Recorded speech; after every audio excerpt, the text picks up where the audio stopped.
ከዚህ በላይ መጥፎ ነገር ውስጥ መግባት የማትፈልጉ ከሆነ ገንዘቤን አመጣችሁ ለኔ ስጡ። ከዚያ በኋላ ወደ ቀድሞ ሰላማችሁ ትመለሳላችሁ።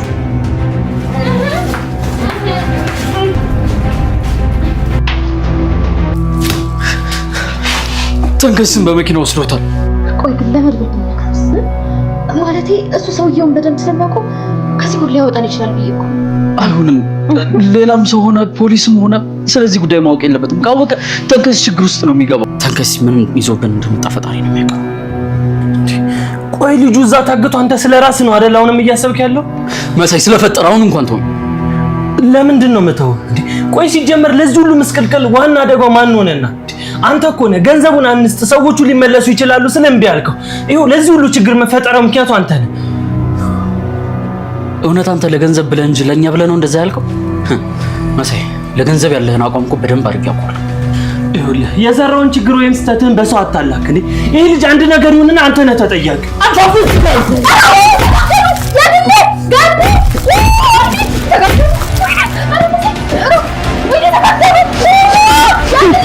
አይ እናንተ በፊት እንደዚህ ቀና ብላችሁ የማትተያዩ ሰዎች እንኳን አሁን ይኸው ለመገዳደል እስከ መደራረስ ደረሳችሁ። ቱ እንደው ማትረው በቃ ቱ አሁን የመሳይ ጉዳይ ሲሆን የተንከስስ ጉዳይ ነው የሚያሳስበው። ቆይ እስካሁን ግን ማንም የደወለልህ ሰው እንኳን የለም?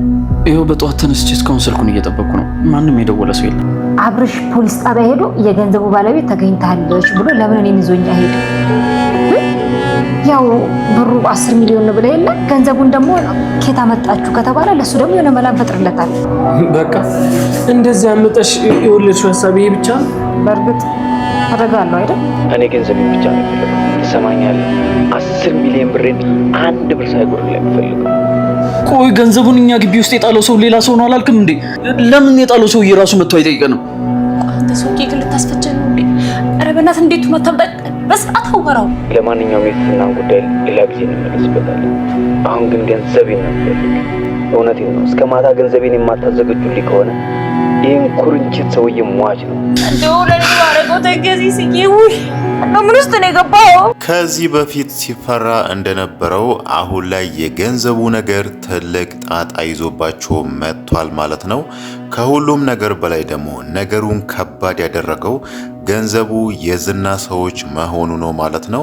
የዝና ሰዎች በፊት ትህትናን ፈልጎ እዛ ቤት ሲመጡ ነበር። አሁን ደግሞ ገንዘቡን ካላመጣችሁ ተንከሲስን አታገኙም በሚል ተንከሲስን አፍኖ ወስደውታል ማለት ነው።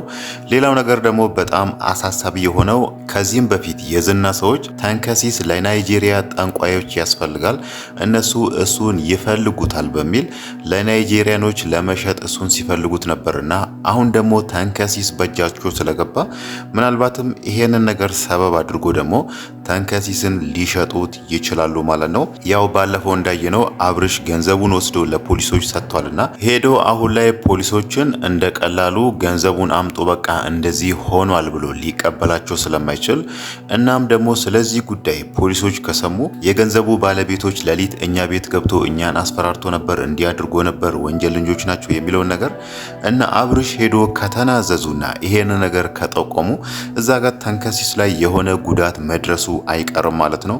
እነሱንም ያሳሰባቸውና ያስጨነቃቸው ይሄ ነገር ነው። ለራሳቸው ገንዘቡን ኖሯቸው ገንዘቡን ለነዝና ሰዎች ሰጥቶ ተንከሲስን አያስለቅቁም ወይ ደግሞ ፖሊስ ጣቢያ ሄዶ በቀላሉ ያንን ገንዘብ ሊቀበሉ አይችሉምና ገንዘቡ ከዚህም በፊት እኛ ስናወራው እንደነበረው በወንጀል ወይ ደግሞ በስርቆት እንደተገኘ ነው ዛሬ ከመጣው ሰውዬ ወይ ደግሞ ከዚህም በፊት ከዝና ጋር ሲሰራ ከነበረው ሰውዬ ያረጋገጥ ነው ማለት ነው።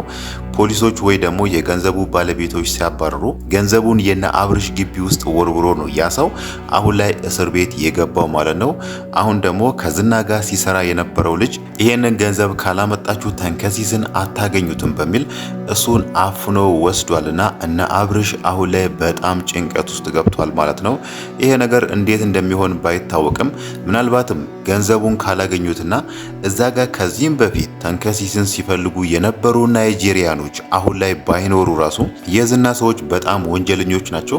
ከዚህም በፊትም ትህትናን ለምን ሲፈልጓት እንደነበረ እናስታውሳለን። የሷን ኩላሊት ወስዶ ለሌላ ሰው ለመሸጥ ሲያስቡ ነበርና ምናልባት ተንከሲስ ላይም ያንን ነገር ሊያስቡ ይችላሉ። ገንዘባችንን ከወሰዳችሁ እኛ ደግሞ ገንዘባችንን የምናስመልስበት የሆነ ዘዴ ፈጥረናል፣ አሁን ላይ ተንከሲስን ሁለቱንም ኩላሊቶቹን ወስደን ለሌላ ሰው እንሸጣለን፣ ያኔ ገንዘባችንን መልሰን ማግኘት እንችላለን በሚል እንደዛ አይነት ተንኮልም ሊያስቡ ይችላሉ ማለት ነው። በእርግጥ ከዚህም በፊት መሳይም ገልሞም ይሄንን ገንዘብ አትቸኩል ይቀመጥ በሚለው አብርሽን ሊያሳምኑት ሞክሮ ነበር። አብርሽ ደግሞ ትንሽ የቾከለ ይመስላል ዛሬ ላይ ገልሞም ባለው መሰረት ማለት ነው። ያንን ገንዘብ ቸኩሎ ወስዶ ለፖሊሶች ባይሰጥ ኖሮ ዛሬ ላይ እንደ ከዚህም በፊቱ ቤት ቢቀመጥ ኖሮ ሰውየው መጥቶ ገንዘቤን ካላመጣችሁ ብሎ እነሱ ላይ ሽጉጥ ደቅኖ ሲያስፈራራቸው ገንዘቡን ወስዶ ይሰጡት ነበር። እናም ደግሞ ራሳቸውን ነፃ ያወጡ ነበር። እኛም ከዚህም በፊት ይሄን ነገር አንስተን ነበር። ገንዘቡ በማን እንደተወረወረ ባይታወቅም ተንከሲስ ማታ ላይ ግቢ ውስጥ ቆሞ ስልክ ሲያወራ ነበር በሻንጣ ወደ ግቢ የተወረወረው።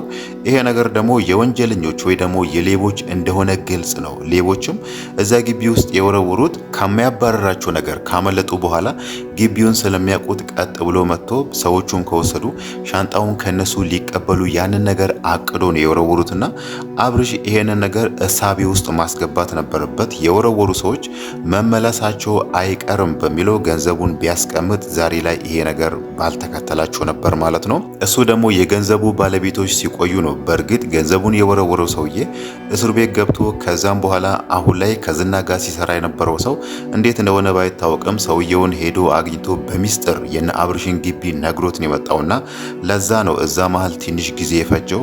አብርሽ ደግሞ ያሰበው የገንዘቡ ባለቤቶች ቆይቷል፣ ከዚህም በኋላ አይመጡም፣ ይሄ ገንዘብ እኛንም ከሚያባላን እኛንም ከሚያጣላን እናም ደግሞ በኋላ ላይ ሌላ ጣጣ ሊያመጣብንም ስለሚችል ቀጥ ብለን ለፖሊሶች እናስረክብ በሚል ነበር ይሄንን ነገር አስቦሱ ሄዶ ለፖሊሶች የሰጠውና በስተመጨረሻ ዛሬ ላይ እንዳየነው ተንከሲስ ላይ ሌላ ነገር የመጣው ማለት ነው።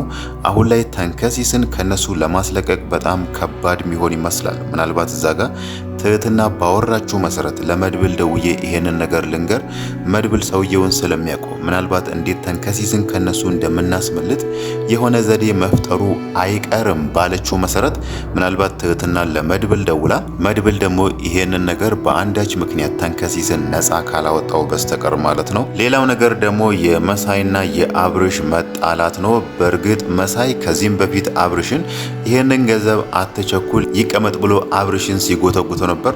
በእርግጥ እሱ ያሰበው የገንዘቡ ባለቤቶች ይመጣሉ ብሎ ሳይሆን ገንዘቡን እኛ እንጠቀመው ይሄ መቼም የማይገኝ እድል ነው በሚል ነበር ያሰበው እንጂ ሰዎቹ ዛሬ ላይ ይመጣሉ፣ እኛ ላይ እንዲያደርጋሉ፣ ተንከሲስን ይወስዳሉ፣ ያኔ እንጨነቃለን የሚለውን ነገር አስበው አይደለም። አብርሽም ዛሬ ላይ ለመሳይ የነገረው ይሄንን ነገር ነው። አንተ ገንዘቡን ለራስን ለመውሰድ ፈልገ ነው እንጂ ለኛ አስበህ አይደለም ያኔ ያንን ነገር ስትናገር የነበረው በሚል በሁለቱ መካከል ትንሽ ከዚህም በፊት ተደርጎ በማያውቀው መልኩ ዛሬ ላይ ትንሽ ተደባድቧል ማለት ነው። ምናልባትም ከዚህም በኋላም ለተወሰነ ቀን ሊኮራረፉ ይችላሉ ማለት ነው።